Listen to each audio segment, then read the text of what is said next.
Hi, everybody. It's the Jere Metcalf podcast where top real estate agents tell how they do it. And today on the show, we have Kyle Kaagan with Gibson Sotheby's International Realty in Boston. Kyle, thank you so much for coming on the show. Good to see you. See you too. So as we get started, everybody, Kyle is an agent who is got a great reputation. She's been recommended by a few people for the show, and she is an incredible real estate agent. I can't wait for you to hear. But you are doing about 70 million a year, lots of beautiful multi-million-dollar listings in an incredibly competitive market, Boston. Yes. Anything else you should add on, like, we should add, because there's a lot more to it that we should add before we get started on how you actually got in the business? I mean, I entered the business on a wing and a prayer, if you want to say that, and thankfully it all worked out. But it's hard for me because young people today, I think, have different expectations, and they have so much more than we had when we entered. I mean, all I'll say is I just, like you, I entered the business knowing that I had to make it work. Yeah. I was like, okay, I need to make money. Now it's like a career people aspire to. Well, yeah. And they also have so much like classes and training and people to go to for resources. And I laugh because I'm like, I had nothing, like no referrals, no training, just sort of like, okay, if I'm going to make this work, what can I do? So I just kept asking successful people if I could help them. Can I help you? Can I do your open houses? And just started literally working 7 days a week. So I was like, I've got to make this work. And mirroring. And put that into context. What year was this? So this would be 2005. I don't even know what year Facebook actually started, but it was close to that, right? Like we didn't even have social media. There was no Instagram, no Twitter. You know what I mean? Like I probably had a flip phone. I can't remember, but you know what? A BlackBerry. I had this BlackBerry and I loved it. I thought I was very cool. You know what I mean? Just to did you have a BlackBerry? Well, I didn't originally.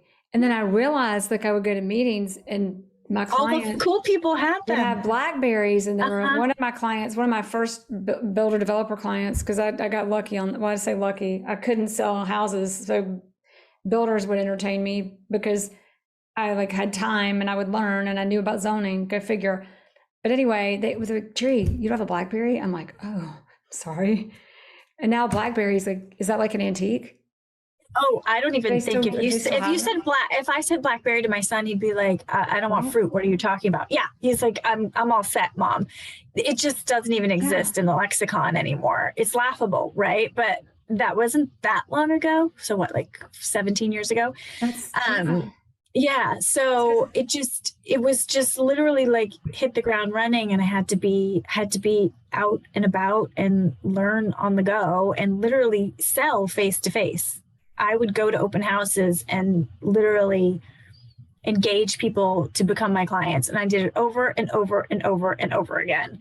And you were now you've been in Boston for your entire career? Entire time. Mm-hmm. So Boston, as I understand it, is, and I'm funny off camera about Boston, but I'll try to be appropriate. I'm kidding. But it's a tough market. It's more exciting if you're not appropriate, but you probably... I know, exactly. Thinking maybe I shouldn't offend everybody and get canceled, but that's okay. I probably already have been.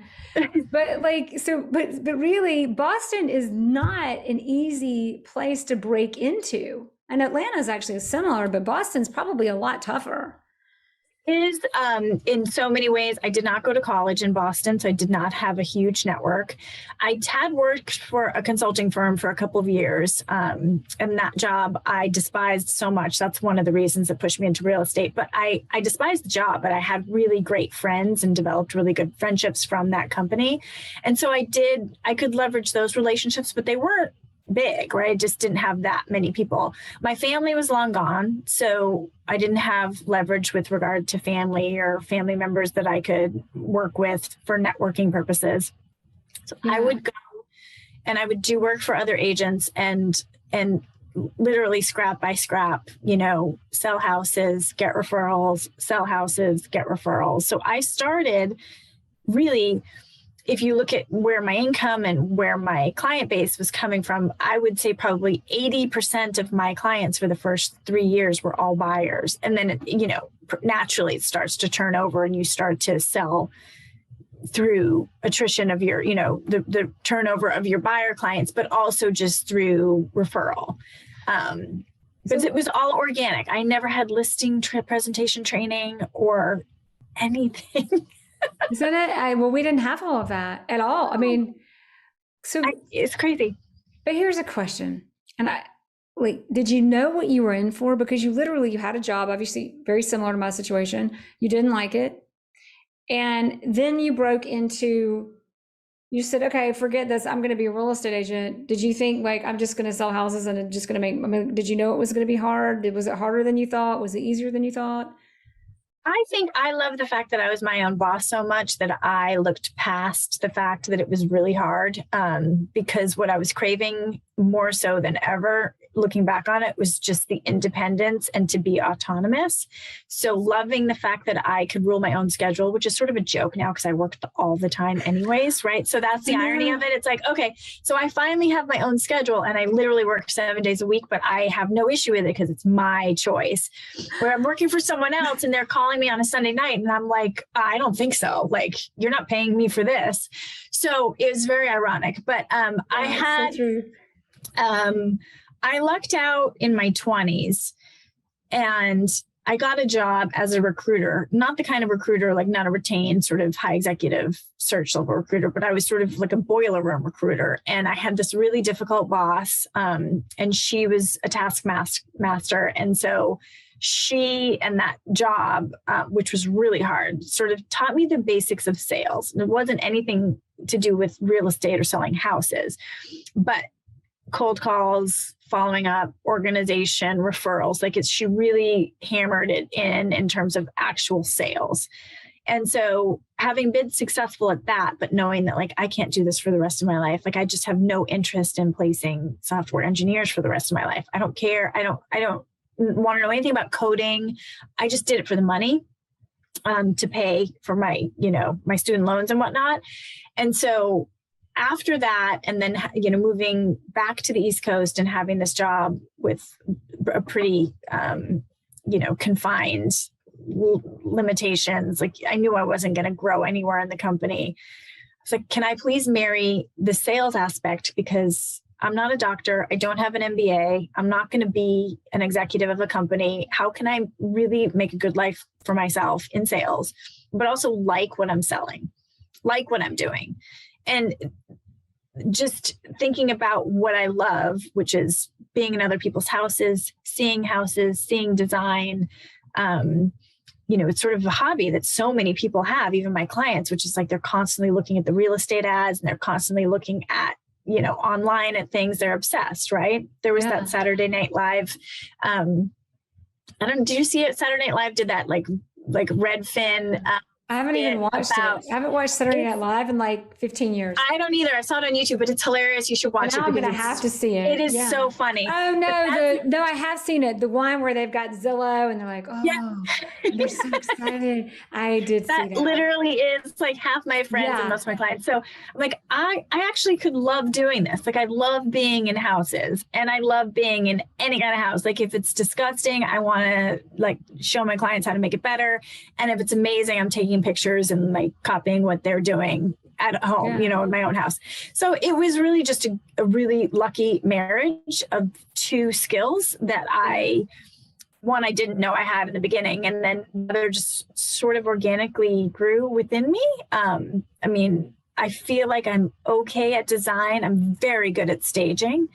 I don't feel like I could make a career for myself out of being an interior designer. But if you give me a house, I can stage it. You can make it sell. No issues. Yeah.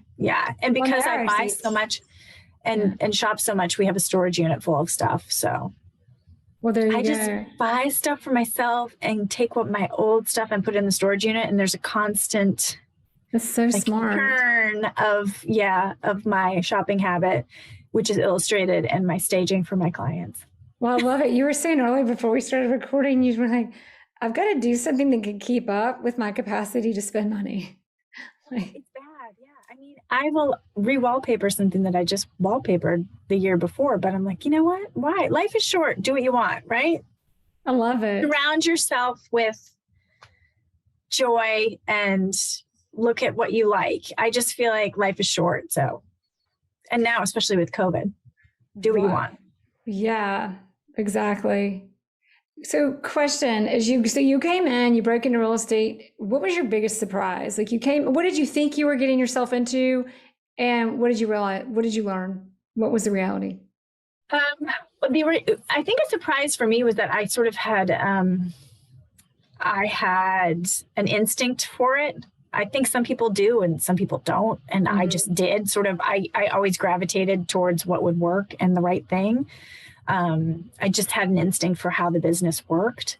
What surprised me was, you go through all this training, and I did it at night after my day job. I would go do my classes and then my tests, and nothing that I learned at all is put to use on a day-to-day basis. Oh, no, exactly. Like, at all. I mean, I had a girlfriend who has just joined a firm in Florida. She's changing her careers, and she was saying how she joined this one firm because they have great education and all this and that. And I'm like, that's a waste of time from a perspective of, if you're going to take a class from someone who literally doesn't sell real estate or hasn't sold real estate in the last 2 years, it's not going to matter.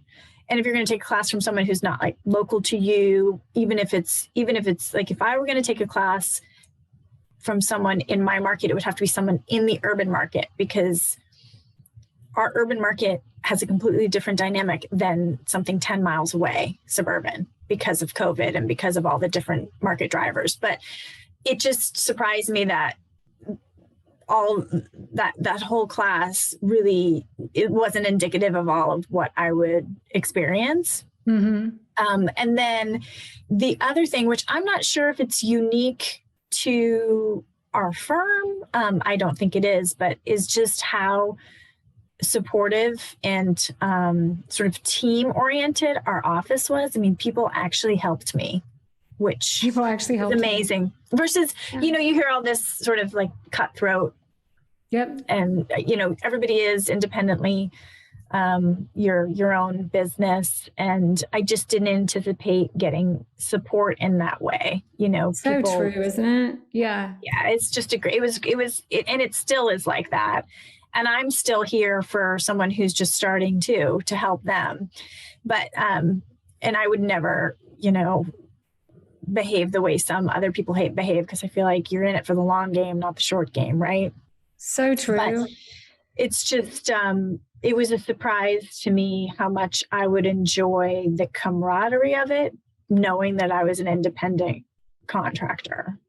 Exactly. So today, restating that first though, is just coming in is a business in real estate, you have to be a giver, because you're spending all this money doing all of these things and no guarantee of getting paid. So the nature of the people in this business, especially the ones that last and do well, is incredibly giving and generous. And what a nice perk for us to be in it now, whether you're new or whether you've been in it. So you learned from that. You were in this great business. You learned you had an instinct. By instinct, do you mean you just have a knack for figuring out who's going to sell, how to win their business, or how to do things? Or what do you think? Well, I think part of it is, part of it's just you're going to match and you're going to have connections with like-minded people, right? So part of it's that whole, the secret thing, like you find your people. But part of it is just having the level of emotional intelligence where you can sort of, for instance, if someone comes into an open house and they're very standoffish, I was like, I'm not going to push on something that's a brick wall, right? So you just let that go and learn to engage people who want to be engaged with you. It's like dating, just if they're not that into you, you have to learn to just let it go, because someone else will be. And be comfortable engaging with knowing that someone else is going to come your way. But that's also so true. Just don't waste your efforts on something that's just never going to happen. And I think so much so much of sales is this generic, I'm not going to name the company, but there was this woman who came and she joined our firm. She sat like two desks down from me really early on. And she came from a company where they just would train you to cold call, like cold call, cold call, cold call. And I just remember thinking, that is just so ridiculous and such a waste of time. Like, you're not actually connecting with people, which is how I grew my business. Like, you have to connect with people and learn about them and be genuine. Well, someone called me. This is actually, I get calls from the podcast. And this was actually when the podcast was newer. And I got a call and he talked about, he was in a training program and the cold calls. And I said, when someone hires you and you're spending your time cold calling other people, what service does that give to the people who hired you and already paying you? Nothing. Like, at all. Go out, network with people go network with your colleagues. It's just, and anyway, it's a scarcity mindset to do that. Yeah. Short term too. And you mentioned it about spending money. Being fortunate enough to be able to spend the money without making myself destitute was fortunate, because I saved up to start in this business. I saved up for a year, knowing that I wanted to make the break, but also knowing that like I couldn't just not go without any income for 6 months to a year, which is what everybody had told me. Like, you're not going to make money right away. You're not going to make money right away. It's not going to happen. And another surprise, to answer your previous question, is I did make money right away, 3 months, and I was making money, and I sort of just made money consistently until, the economy collapsed a little bit in 2008 and 2009. But I survived that as well. But I made money fast. And I think it was serendipitous in a way, but also just sort of, what's that phrase? It's like life is, timing and luck or whatever it is. But it's like, It's like if you're prepared, you're lucky. Did I say that again?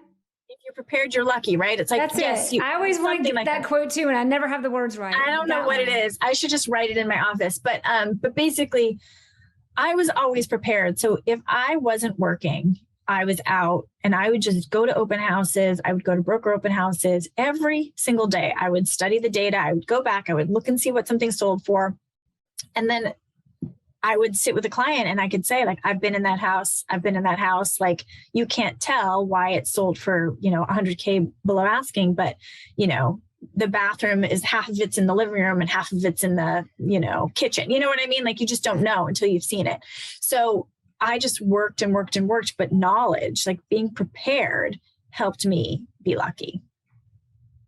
Exact knowledge, prepared. And a lot of what you're saying is listening. Like, you do a lot of listening to people to understand what they need to hear, and respecting knowledge, respect, and trust. Knowing your market, respecting and listening to people, and earning their trust. Emotional intelligence is listening. Like, you need to absorb what's going on around you. Really. Right. It's important. Yeah. It's funny because you're like, no, really. Because sometimes it's like, you can tell people are just out to lunch, or they're just waiting to talk.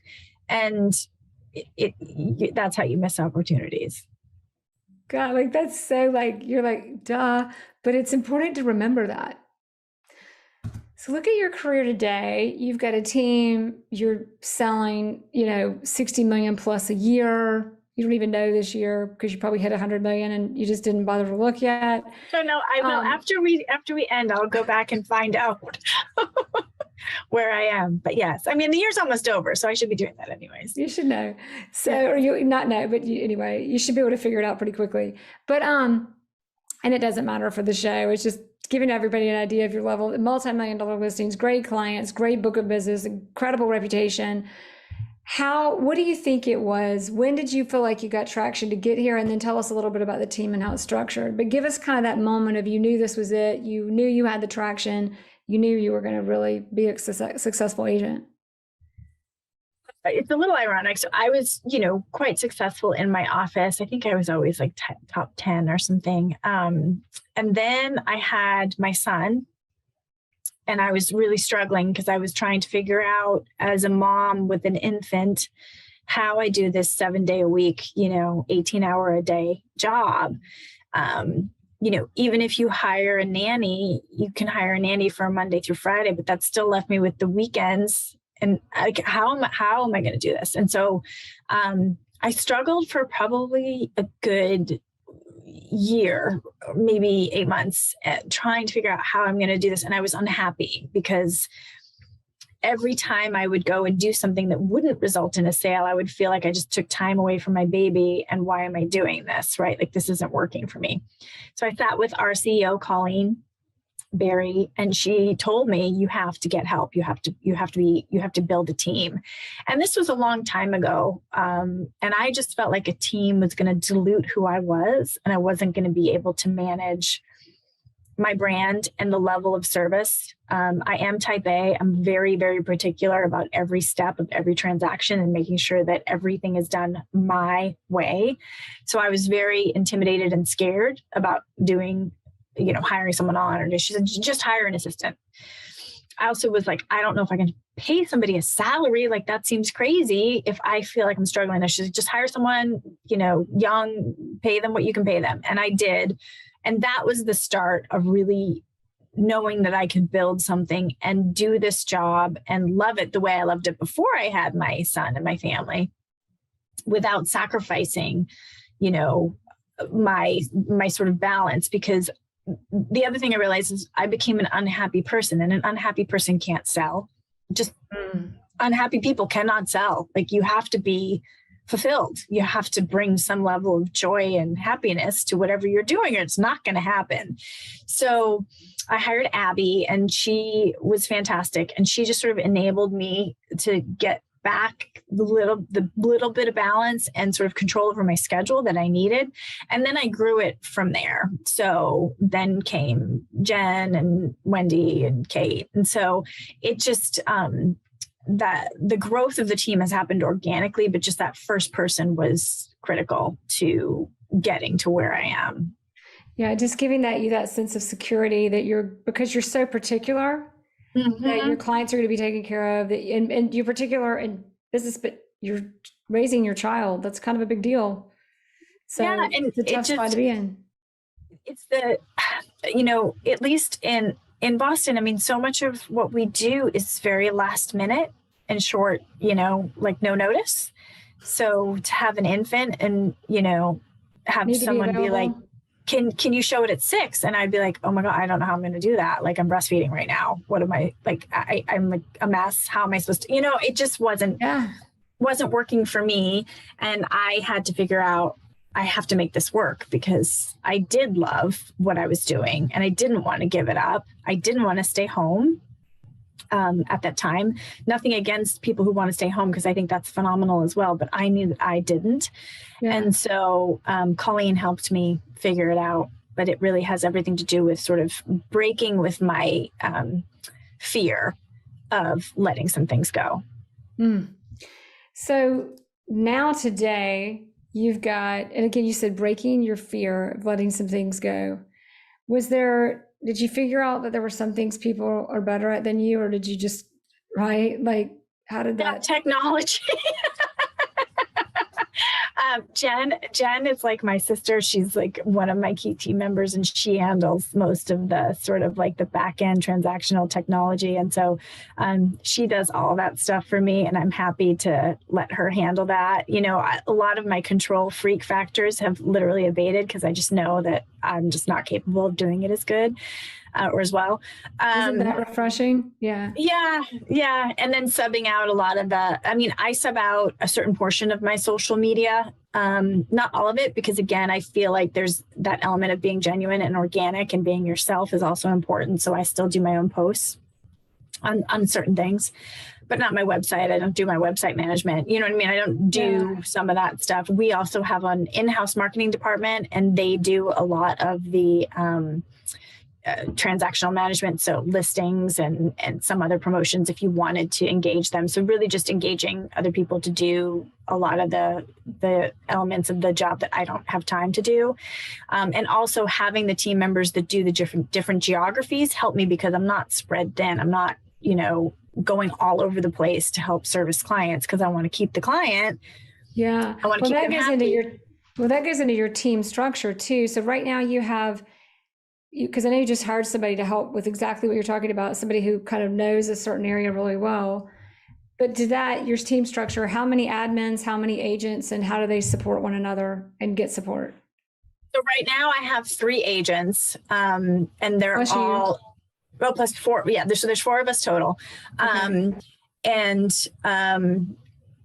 All of us, all female, not by design, but we all just happen to be female. And they all have expertise in different market areas. So I have the most expertise and the most experience and success in my center urban market. And then the other 3 have expertise in other suburban markets that are all very, very strong cross-pollinating markets for my urban market. So people going to and from. So we have young families who are moving out to the burbs. And then we have a lot of empty nesters moving in from these specific suburban areas. So it really sort of, there's a symbiosis there, like a really good compatible relationship. What a great team structure. So, and then do you have an admin, someone who does admin support, or is it more of a partnership, or how does that work? So, I mean, we don't have too much that we need to do. So Jen, who helps me with all of my admin and also helps me with my urban market, she does all of our stuff. And then the other agents do their own because it's all, just sort of, you can self-manage it. And then the way that we do it is sort of like a layered structure. So if one of my suburban agents has a listing, they'll do their own promo for it. And then we layer it on top with the team promo, but really they're the go-to person. They're the point of contact for that listing. So it's basically like an umbrella, and then they're operating in their geographies pretty independently. And then I'm advising them with higher level strategy, negotiations, like when to list something and, if there's issues and whatnot. But the day-to-day is usually handled by that specific agent. So it's more vertical. When you probably have, because you're at Sotheby's, you probably have a lot of office support as well for inputting listings and doing things that normally you'd need. I don't have to do any of that myself.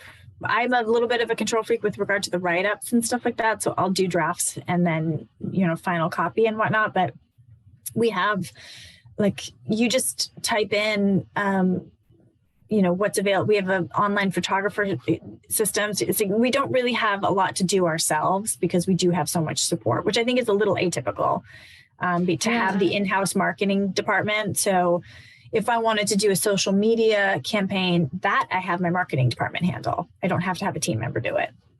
That's awesome. Yeah. So going back to, you've got a team, you guys are structured where you're the mentor, you've got the marketing, you're kind of the mentor coach, the big brand that they build their individual businesses under. And they all specialize in their own markets, which crossbreed with your market.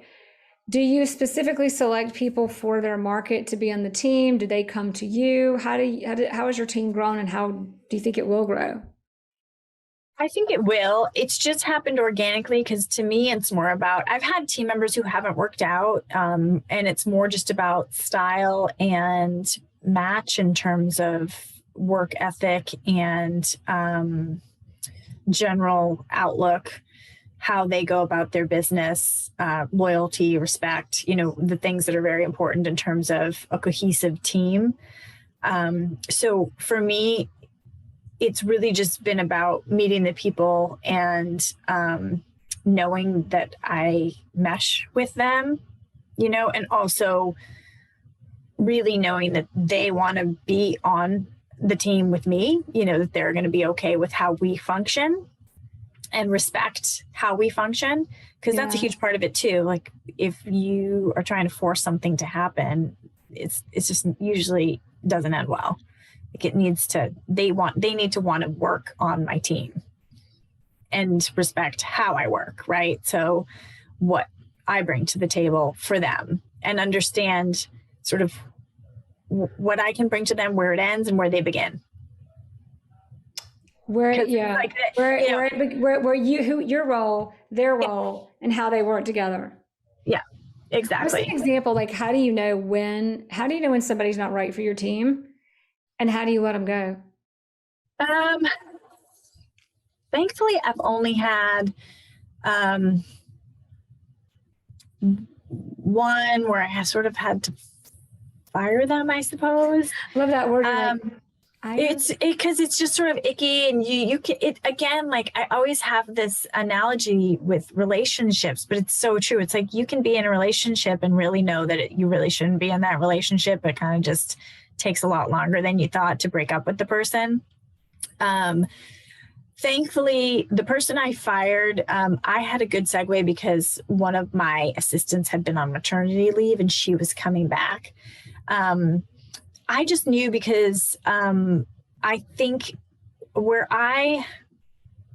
I step back for a second, my methodology, my philosophy is all he or she who brings in the business is the most critical person, right? And that's me right now, right? So if you're the one who's the rainmaker, you are the most critical person.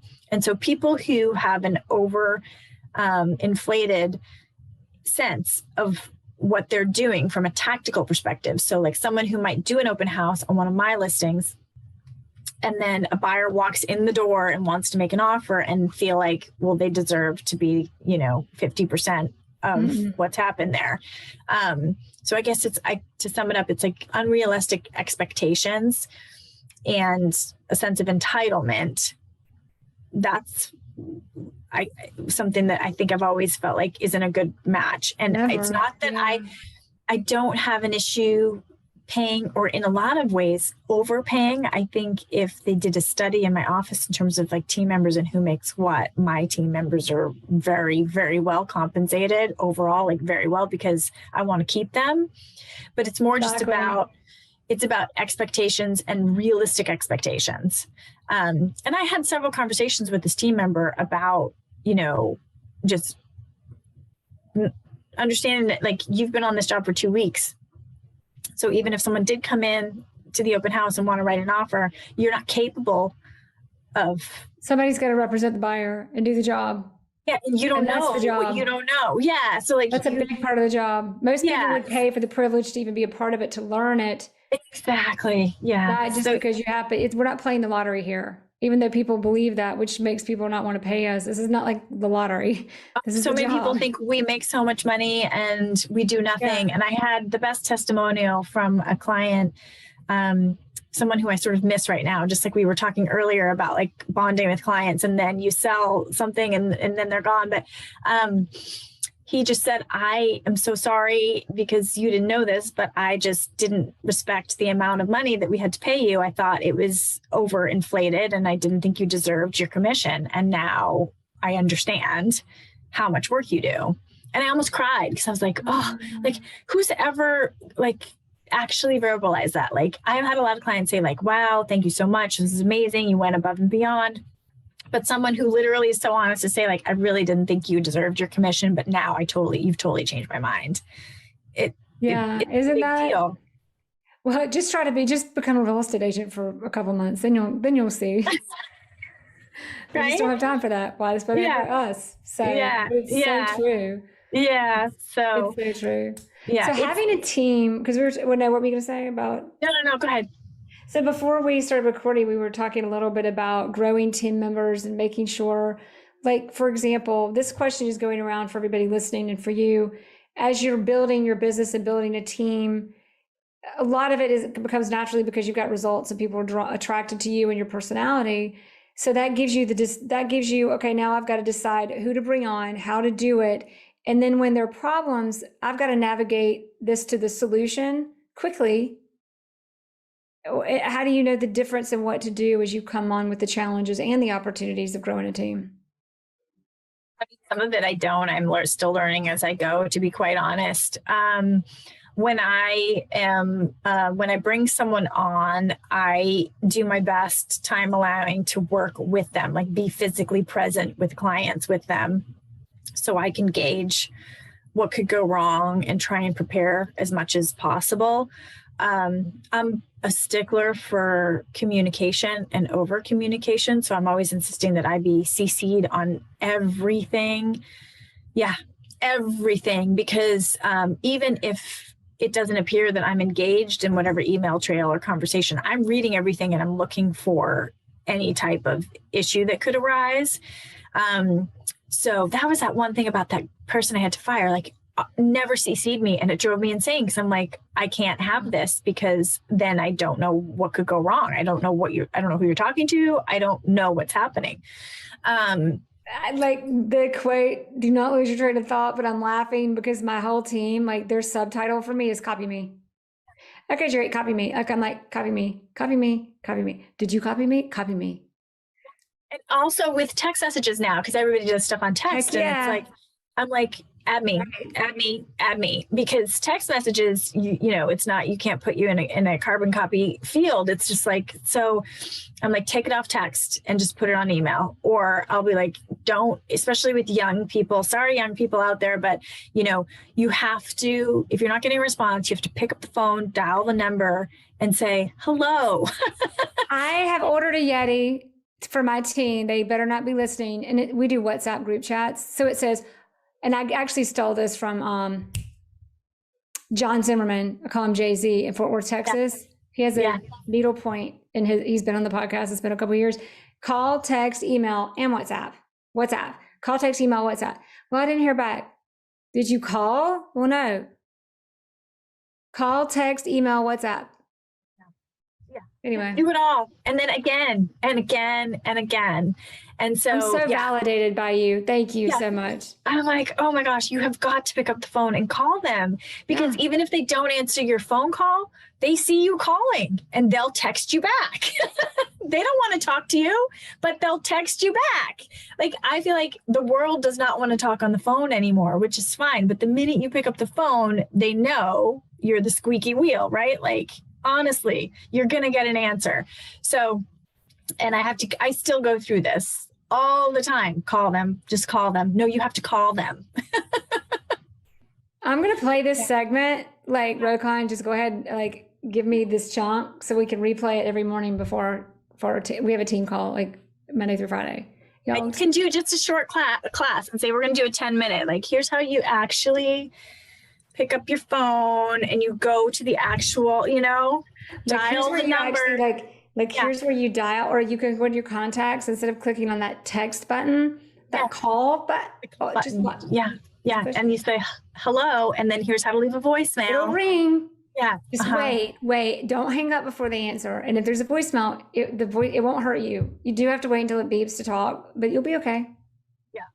You'll make it. And a couple of my team members know now, because I'm like, have you heard back? Have you heard back? No. And then she knows. I'm like, you might actually have to call them. Like, it's a threat. You're going to have to call them. Is this your favorite? My favorite is when, like, because we do a 15-minute call every day. We get a lot done in 15, so they'll come. And so we're not wasting time on when we need to be serving clients. But my favorite, they're like, it works. You know, that stuff I've been doing it. It worked. You just started doing it, right? No, but I'm being sarcastic a little bit. But like, when you call people, like they actually like it. Mm-hmm. It's okay. It's like that stuff, like, when you say stuff. Like, I'm like, I didn't get here by accident. Like, I did not land here I'm not playing the lottery. Like, the results happen because they're actions that create results. If you don't see you young people rolling your eyes at me, I see you rolling your eyes at me, but just watch. So our teams are going to have to get together so that we can compare. They can complain about, oh, she's so irritating constantly with the, like, I didn't see that email. Did you copy me? I didn't see it. So, right. Yeah. But I am so, like, for all the team leaders, I don't know, or whatever, people who have teams listening, like, are you so validated? And for all you people on teams, like, do you see, it's not just us. It's not just us. It just works. So where we were going with that, we were talking about bringing team members, working with them, getting through challenges, how to grow, all of that good stuff. So, I mean, you're great, because if you talk to your team every day, that's much better than I do. So I'm learning from you. COVID sort of threw me into a tailspin with regard to meetings, because we would just meet after our sales meetings, and then that wasn't happening. And I learned through COVID that I'm not a Zoom person. For meetings, I wasn't getting, because I want to be in front of people. I liked the sort of water cooler conversations after the sales meeting and got more of that out of that than I did during the sales meeting anyways. So it's like all this like residual stuff that really worked for me that wasn't happening.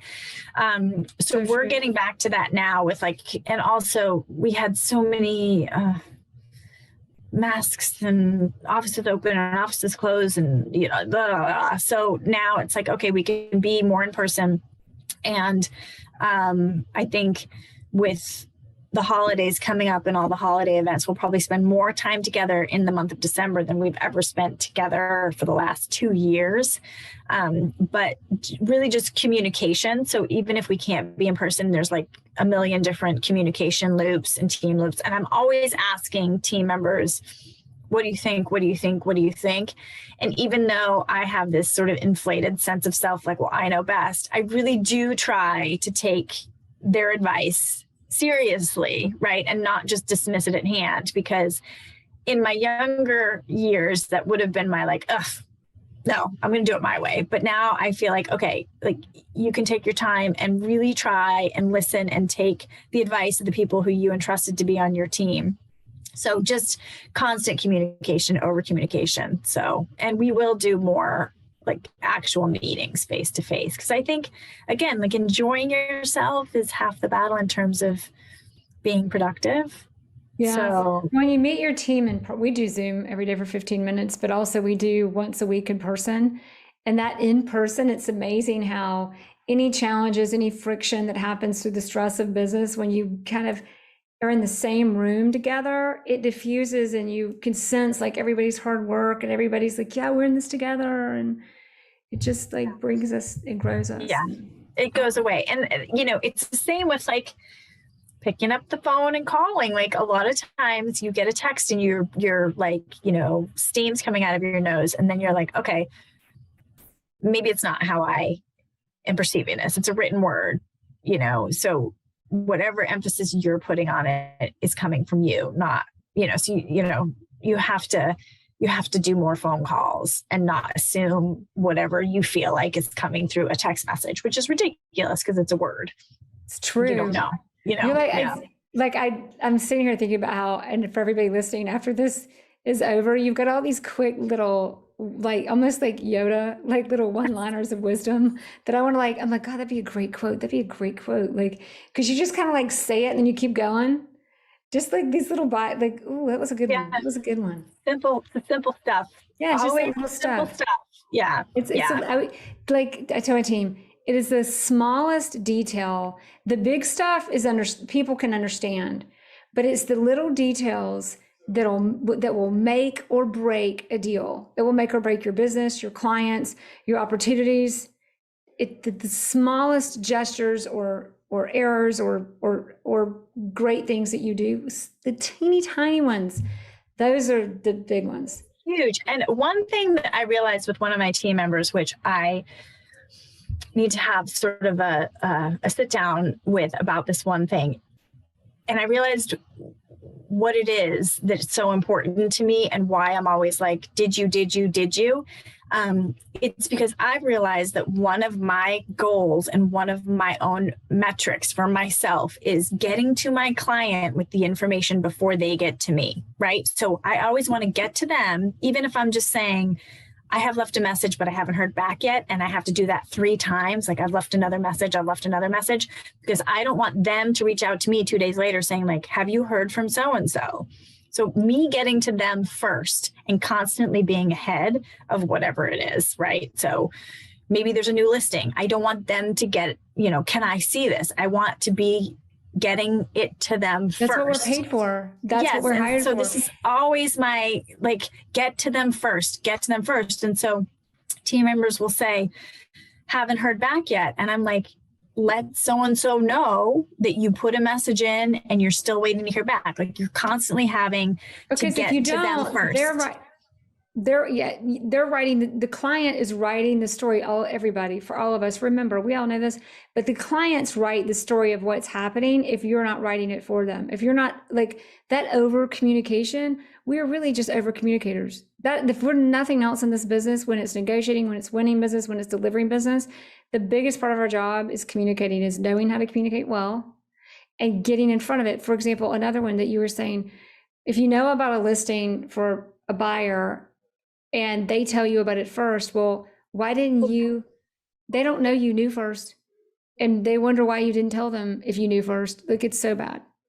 And I literally, it's to the point where, because of technology, there's a lot out there that's not on the market, more so than there used to be, because there's all these different sort of venues for this off market, undercurrent of whatever, is going on.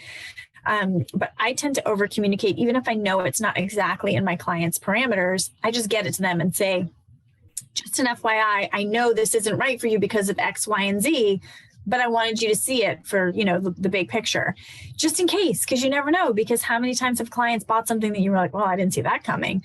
Right. Exactly. And so Yes. it's just, I'm literally sending them more information that they need, not through just automatic push channels, but from me, right? Like the off market stuff, like even if it's, or sometimes I'll just use it as an excuse to reach out to them, because I start to get anxious if I have nothing for them. I'm like, what am I going to do? This person's going to go somewhere else. Like, I have to prove my worth. Exactly. Got to do something. Exactly. So that's my constant churn is tell them, get in front of them. And sometimes it's hard, right? This is why I can't travel in May. Like, I'm literally just constantly communicating. And I'm human, so I forget too, but I will kick myself if something falls to the wayside. I get super disappointed in myself. Which is important, because if you didn't, it'd be easy to let it slide. Because it's a pride thing. Yeah. Right. I would say, that and missed opportunity and all of that stuff. This is the interview that all the team, everybody who has a team is gonna be like, hey team, see, I'm not the only one. See, told you. Like, you're not supposed to say I told you so. So rather than saying that, just share it with your team. That's right. Yeah. Right. Okay. So one more question, then we're going to do our final three questions. So the last thing is, looking over your career, what would you say if you could look back and say, this has been one of the most difficult things I've dealt with it and that I overcame? What was that, and how did you overcome it?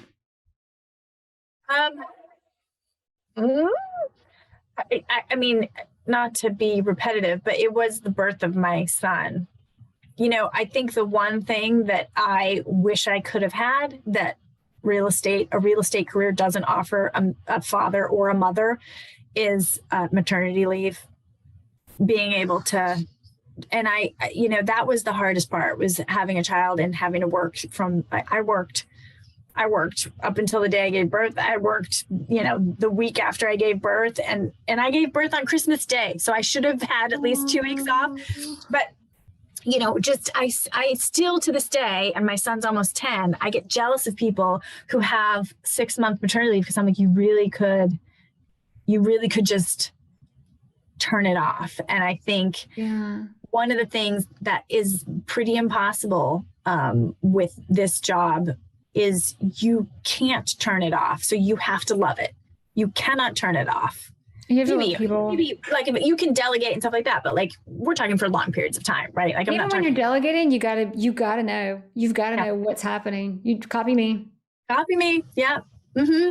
So what would you say to your point? I remember being in labor, and I remember being in the hospital on the phone with clients, both babies.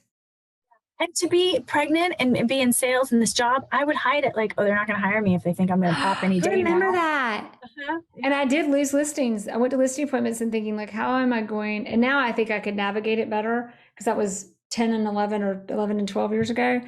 Well, when they would hire me, I would be surprised. I'm like, I can't believe they hired me. I know I lost at least 2 listings. I still could tell you exactly which ones they were. And I was fuming, because I'm like, here I am, really, I'm working, I'm doing everything that probably harder than most people. And it's just one of those things. I would be in the hospital with my cell phone and my laptop doing deals. I literally did. But what else are you going to do? It actually kind of helped get me through some of it. Yeah. In a way, you're right. I don't know what I would have done. Yeah. I had my babies, one was 1 week early and one was 2 weeks early. And I think because I never quit exercising. Of course, it changed. and I never quit working. So it just almost like your body's just like, okay, let's get this done too. Yeah. Anyway. Yeah. So what would you say, looking at like, this is my biggest challenge it was having my son, and then look at how I can see, but share with us that story of overcoming that and what came out of it. Well, just the whole team thing, which has changed my life. It's amazing. In many ways, right? So just being part of a team, but also just knowing that you can grow your business and also get more out of more work balance. It's amazing. So that would be, the silver lining of it all. I cannot imagine working like I used to work. Yeah, exactly. It just, yeah. It's like for me, dealing with a team, you do it for them, but you're also doing it for your time with your family. But it's like, what a gift that's actually been. I wouldn't have done that. I wouldn't have gone through that without. It's like the problem arises, the challenge arises, and it gets you to an even better place in so many ways. By the way, our beautiful children. Oh wait, the volume went down on yours. Say that again. Oh, exactly. No, you're good now. I think it was Zoom.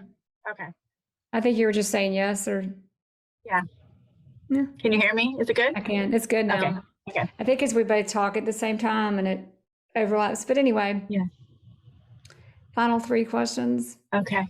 Don't worry, they're good. Is this a lightning round like they do on? Kind of, sort of, but most people take forever to answer them. But you do it as fast or as slowly as you want. We're not real strict about it. But number 1 is, of all the resources in your success, what do you think what's your best resource, or what resources has the biggest impact on your success? Honestly, I think it's being outgoing, wanting to be around people, wanting to connect with people. I wouldn't be successful. I mean, in any realm, I could not be successful unless I enjoyed the connection that I develop with people. There's nothing else. Connecting includes people I work with, like my colleagues and like Colleen. And I mean, those relationships are just as important as the relationships I have with my clients. So the relationships I have with the people in my firm. And so so much so that people have stopped recruiting me from other firms. Exactly. I can tell. Yeah, the phone stopped ringing and I was like, it's fine. I'm not going anywhere. It's not going anywhere. Yeah. Money's not going to matter to her. We'd like, it's just whatever. Yeah. And actually, the funny thing about that comment I made about money's not going to matter to her, isn't it funny how when you align to where you're supposed to be in the right people, I've had years where I've made so much less money, and I'm like, had I not looked at the spreadsheet or looked at I wouldn't have been able to tell, because it's so many other things than just that income. It's all of the other things that are created. The money's just this little energy outcome that's flowing around it all. Yeah. And to me, the money is more, it's like a metric, right? It's kind of like, how are you doing with regard to, like, are you getting out of it what you're putting into it? It's a metric. It's not like the end all be all, and it's not the top priority, but it's not that it doesn't play a role, because it does. Yeah. But at the same time, like, it seems like most people would perceive that it is on the top of our priority list when you actually speak to most agents. It's farther down than you would imagine, right? Because we get a bad rap, let's be honest. It's funny how you can't be a good agent if it is at the top, because you can't, if your focus is just on the dollar, you can't get results with that, with your mindset, your mind, your activities. Short term. What you do are in the wrong place to make what happen, that is actually so valuable, that does actually generate a great income. Yeah, it's too short term. You can't. And I think the people who focus on the money are just too short term, because they also don't want to spend money, which, I mean. You're so right. Like, you're so right. There you go. The whole, like, it's like the irony of it all, right? Love it. All right. So anything else to say to that? It was great. No. It was so perfect. That was so like, see, there you go with another little, is it Yodi or Yoda, whoever he is in Star Wars? I've actually got a stuffy in here. My daughter's a big Yoda stuffy. I should bring it out and be like, So funny. all right. So this is little Kyle Kaagan, like her little mini. I am kind of little too. Well, I'm definitely not tall. That's so funny. So how tall are you?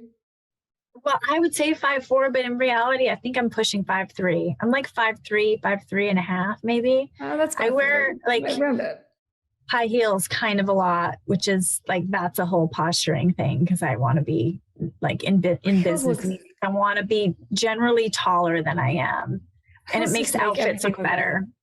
I say, what did you just say? It makes my outfits look better, heels. Like I like you in your pictures, you look like extremely tall and really slim, and you could pull off like the cute flat with like and I can't do it. And it makes me mad every time I see pictures. I'm like, ugh, because it just doesn't work. No. I've tried it. It does not work on me. So you have to know, I'm only 5'6", but I do have long legs. But the funniest part, so everybody who's enjoying this, we will get back to real estate, but for those of you, because we're not going to edit this out. So I've got a husband he thinks I'm prettier than I am. And as a result, I usually think I'm prettier than I am.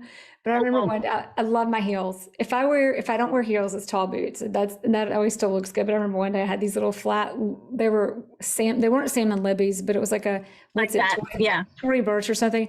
Yeah. These little flat shoes. And I put some on, and I asked my husband, I was like, how do these look? And he was like, you look kind of like a man in woman's clothes. Like, it was like that. It was like, I don't know if he said that, but I thought that. And I was like, is it just me? He's like, not good. Back to the heels. Yeah. And I was like, yeah, I just wanted, right? Like, I can't do it either. I can't. Yeah. And if anybody wants to know, like, look better. No. And in Boston, which you probably don't know this just off the cuff, but Boston sidewalks are cobblestone or brick most of the time, which is disastrous for walking in heels.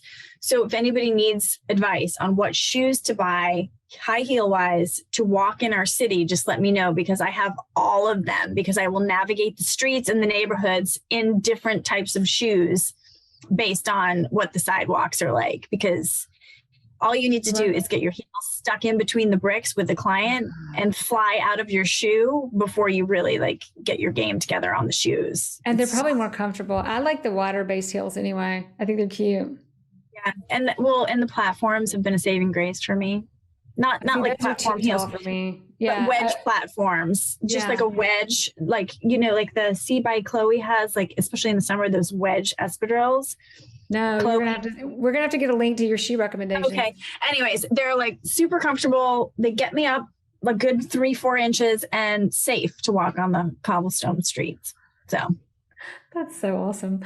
Okay, the next question is, we added like 2 questions in there, shoes and something else. But anyway, I love it. The next question is, if there's a book, is there a book that's changed your life or career, and what would it be? What would you recommend that we read? There is, and I have to admit, I don't read books now as much as I listen to them in my car. So I'm not sure if that changes your listeners' perspective on me, because I have to admit, I don't know if I tried to actually read this book, if I would have been able to get through it, because even listening to it, I'd have to play back sections of it. So I learned of this book probably through someone who your whole entire state hates, Tom Brady. Oh, no. Okay. No. He's in Florida now. So he's good. The fact that I know who he is, and when the Super Bowl? Mm-hmm. Yeah. That's when he got on my radar. Yeah. So, because he's relentless, that man. He's relentless. He's also kind of amazing in terms of his dedication to his craft, right? Like, you have to, even if you think he cheated or you can't stand the Patriots or Bill Belichick or whatever. Exactly. His dedication to his everybody craft. Everywhere listens. So in the Atlantans. Yeah. But he is so dedicated to his craft that, I'm not going to eat like him, but I remember listening to something and he mentioned this book. It's called The 4 Agreements. I don't know if you've listened to it or read it. Yes, that actually is like we get 3 flows on the show where people start recommending that book, The 4 Agreements. So I didn't read it because some of it is so like, I don't know what you're talking about, and I have to replay it. But just understanding what the 4 agreements are and what they mean and why really honestly changed the way I look at things that would distract or aggravate me. And those things just don't anymore. And if they do, I can remind myself of the 4 agreements and just back away from it and move through it much easier than I could have before. So do you remember, can you give them to us once? Well, you give it. Yeah. Yeah. So, and sometimes I do forget what some of them are, what some of them aren't. So, and this might not be in order, but, do your best is one of them, which is like, it's like Yoda, seems simple, like everybody should, but if you're reminding yourself to do your best, you tend to do more. You're not mailing it in, right? Like you're like, okay, I really should do, I can't seem to sell this person's house. What can I do? I have to do my best. I have to do more. So that's kind of the way I think about that one. Don't make assumptions, which is a huge one for me because I used to make so many assumptions and I would go down my own sort of, emotional rabbit hole of thinking that someone's doing something because of something and you don't know. And if you don't make assumptions, you don't have any time to go down those rabbit holes and you just save yourself a lot of time. Be impeccable, which is, this is a tough one. Be impeccable with your word. I think that's number one. Yeah. So it's like every time I'm gossiping or I'm talking with my husband and we're just being really petty about something, he jokes with me and he's like, I don't know, Kyle. He's like, you're not being very impeccable now. And I'm like, oh, I know. It's hard. Right. But be impeccable. Right. I mean, that's that's all did I do it. 4? And then the 4 we did be impeccable with your word, do your best, don't make assumptions. And then the other one was you made a part of it, don't take assumptions, is don't take anything. That's tough. Don't take anything personally. Personal. Yeah. Which is the same. I tie those together because it's kind of like, and I try and tell my girlfriends about this stuff too. They get all exercised about something and I'm just like, you don't know why that person's doing that. Yeah. So it's that thing that you want to teach your kids, which is like, everybody's got a story, be kind, because you just don't know, and that's the making assumptions. Don't take anything personally. But when people tell me it's not personal, I'm like, everything is personal. But that's why you shouldn't exhaust yourself on taking somebody else's stuff personally. Yeah. Yeah. And it's just fascinating. Like, I've listened to it twice. And if I am going through a rough patch, I just listen to it again. I'm just listening to it in my car. It's not. I've never listened. I've read some of it. I need to listen. I don't know. See, I just don't, maybe it's just because the books I read are beach books, right? So it's like they grab me and I'm in and it's like riveting and then I'm out. And this is not that. Like you really have to like focus. And I'm always a multitasker, so I can't. I'm driving and I'm listening. So I'm doing 2 things, but it's productive. Exactly. That's how I read every book these days though. Yeah. Yeah. So that's my book. I'm going to read it for everybody one more time who's listening. Number 1, well, actually I'm going to read it in the order because I Googled it online for us. Number 1, be impeccable with your word. Number 2, don't take it personally. And number 1, be impeccable with your word. Number 2, don't take anything personally. Number 3, don't make assumptions. And number 4, always do your best. Last but not least, the last question, the third question. Taking our whole conversation today, or just you being here with me and all of our listeners today, if there's anything you hope we take away from this interview, if we forget everything else, what's that one thing you hope we take away?